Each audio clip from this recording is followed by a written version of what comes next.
ladies and gentlemen, all of you. My name is Chris Stigall, and I appreciate the opportunity to address you all today as a Kansas City resident and taxpayer.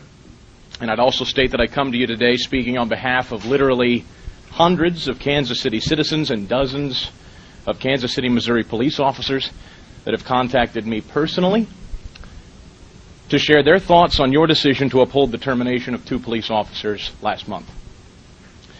I choose not to rehash the particulars of this case, as you and I both know them well. I understand there's nothing that can be said here today to cause you to reverse the decision you reached.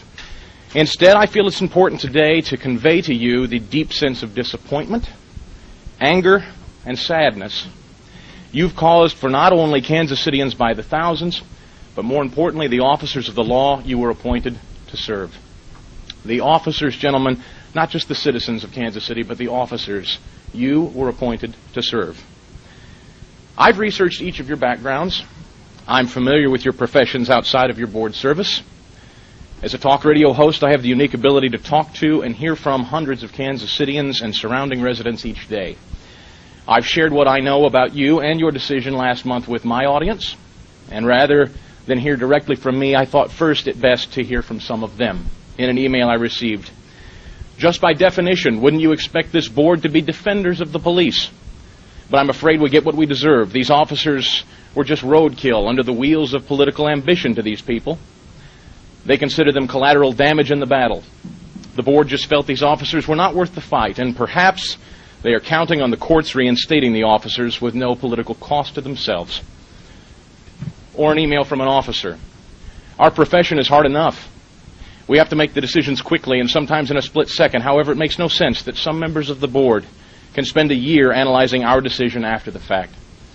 Thanks for standing up, they write to me, to this politically motivated issue, and for the hardworking officers of the Kansas City, Missouri Police Department. And gentlemen, that's just 2 of the hundreds of emails from outraged listeners and officers of the law that reached out to express themselves about your decision to me.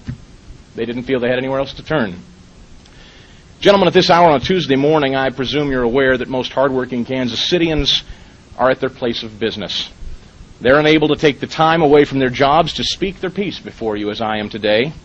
The police officers here today, as well as the hundreds more working in town, dare not speak their piece before you. Out of disgust for your decision, nearly every officer that reached out to me begged me not to share their names with you today for fear of retribution. And that is not my word. That's a word many officers used in their email to me, retribution.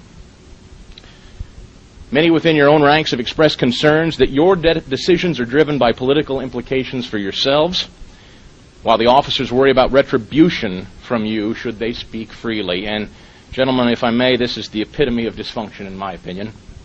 Officers of the law are charged with the unenviable task of dealing with some of the most nefarious lawbreakers in our midst. And usually at a time of day, you and I are enjoying a quiet night's sleep. I've spoken with officers who spend literally weeks on end patrolling the darkest, unseemly corners of our city's streets, from drug dealers, prostitutes, thieves, and rapists, all with flagrant disregard for the law and often flagrant disrespect for those officers charged with upholding the law. That's the company these men and women of the Kansas City, Missouri Police Department keep each and every day. And each time a potential criminal makes a sudden move in the middle of the night, our officers must make split-second decisions that could cost a life. Each time an officer kisses their children and spouse goodbye, they know what they encounter during their shift may take all that away from them. These people, gentlemen, are the picture of honor and bravery. We met some of them today. The things they see, hear, and internalize every day is something you and I can never possibly fully realize. They don't publicly complain, and they are a brotherhood and a close community unto themselves. And sadly, it seems today they, each other, are all they have left. I ask you, gentlemen, the Kansas City, Missouri Board of Police Commissioners, what does it say to you that these brave men and women fear nothing, absolutely nothing, to protect you and me? Yet you've created such an environment in this department that the only thing they fear is you. Our officers stare down the barrels of weapons and chase the most dangerous among us, yet when it is they that need protection, they have nowhere to turn. Bloated bureaucrats and mid-level managers within the department have long forgotten what basic police work requires, And they've created an environment that causes each officer in this department to wonder with every traffic stop just who will be judged more harshly, themselves or the criminal in the back of their squad car. Kansas Cityans have been subjected to some of the most disgraceful and disrespectful attacks on your department, gentlemen. Over and over again, we were subjected to looped video footage taken out of context, portraying two quality officers of the law as monsters. Meanwhile, the criminal at the center of this case was portrayed as a hapless victim and martyred mother. And sadly, this narrative didn't begin with the press. No, it started with the chief of police and was punctuated by the five of you last month. You allowed your police department to be characterized as a racist, reckless group of overly aggressive, insensitive thugs and did absolutely nothing to stop it. You allowed circuses of supposed community activists to come to this floor to showboat and grandstand.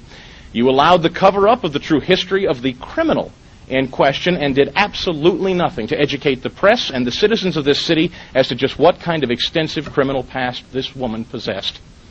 You allowed your chief of police to look at you with a straight face and recommend the firing of two officers a full year after the event in question took place.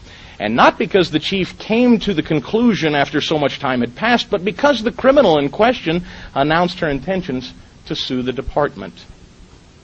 You allowed your chief to launch a preemptive media strike to save face and get in front of the story to deflect what would most certainly have been a looming public relations struggle for yourselves. You not only disregarded the findings of two independent justices, you had the audacity to continue to engage in character attacks of these officers, stooping so low as to actually question the military service of one of these officers. And after a month of deliberation, you released your decision to fire these officers on a Friday afternoon before a 3-day holiday weekend. And your only explanation was there would be no explanation, saying only that you would have no further comment on the matter. Well, gentlemen, this kind of behavior might curry favor with those in the halls of your banks and law firms. Your behavior might make you popular at cocktail parties and political fundraisers. The names on the letterhead of your firms and banks may be pleased with your decision, gentlemen, but that's where your popularity ends. You've accomplished nothing but a continued erosion of morale in your police ranks. You have made political fools of yourselves to hundreds of officers who depend on you to stand up for them. You made it harder to recruit new officers to the police force. You've enraged thousands of tax-paying citizens of Kansas City and the state of Missouri with your attitude of benevolence instead of public service. But worst of all, you have actively engaged in ruining the personal and professional lives of two exemplary officers to save face with bureaucrats, activists, and media scrutiny. If your integrity, gentlemen, and reputation is of any importance to you going forward, I'd encourage you, if you haven't already, to take the time to step outside your comfort zone, this room, as soon as possible. And if you have, perhaps it's time to do it again. Take a moment to take part in the 10-week Citizens Police Academy. Shake the hands of the men and women who make this department work each and every day on the streets and in the halls of this building. Take the time to ride along with these fine men and women for a night in the East Patrol. Encounter the drunks, the drug users, and thieves that are part of their daily lives. Talk with these people regarding the policies about which you love to pontificate once a month in this room. How do you impact the actual business day-to-day of law enforcement in the most practical sense, not just on paper or in theory? Ask yourselves how hard it is to ask questions first and shoot second in a day of political and media lynchings of your police officers. Do you ever even consider it, gentlemen? Or do you rely only on senior leadership of the department as your barometer? The irony of all this, gentlemen, is each and every officer in this room and across the city that couldn't be here now would act selflessly to defend you should you find yourselves in harm's way. They wouldn't stop to calculate the personal or professional implications of their actions before getting involved to save your life or thwart a crime committed against you. They are charged with the selfless service and protection of the citizens of this city. And it is important today that you realize, gentlemen, each of you, how little faith the officers you've been asked to manage, protect, and serve have in your ability. Gentlemen, I don't know what motivates you to serve as a member of the Board of Police Commissioners. A resume booster, perhaps, credibility with your respective firms, executive boards, colleagues, perhaps. I can only guess, and only you know the truth. But it is my sincere hope that going forward, your focus will be on creating an environment of respect. Gentlemen, respect. It's the very least the good men and women of the Kansas City, Missouri Police Department deserve from their police board. Thank you.